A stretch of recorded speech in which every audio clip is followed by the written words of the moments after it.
Reza, good morning to you. What do you make of this case? I mean, the more one reads about it, the more disturbing it is.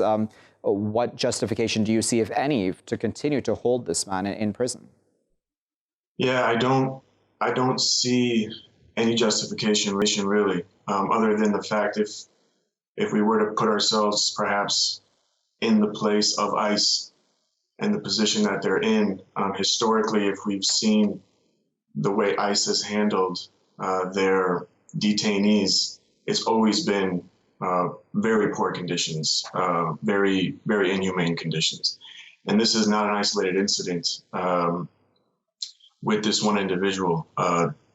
If we look at thousands upon thousands of Central American, migrants and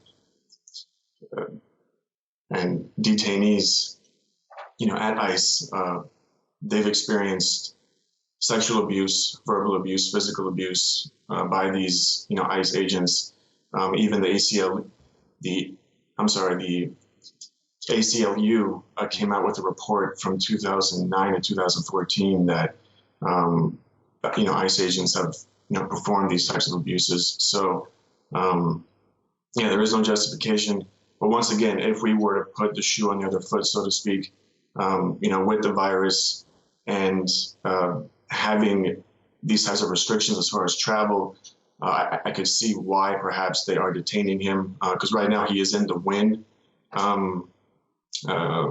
location. And I think the last time I checked the ICE website, they have about 490 confirmed cases, but at the WIN location, there's 7. So he's included in that 7, and he is in isolation.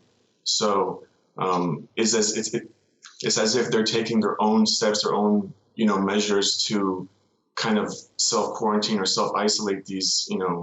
I mean, they call them detainees, but I'd rather call them prisoners the way they've been treated.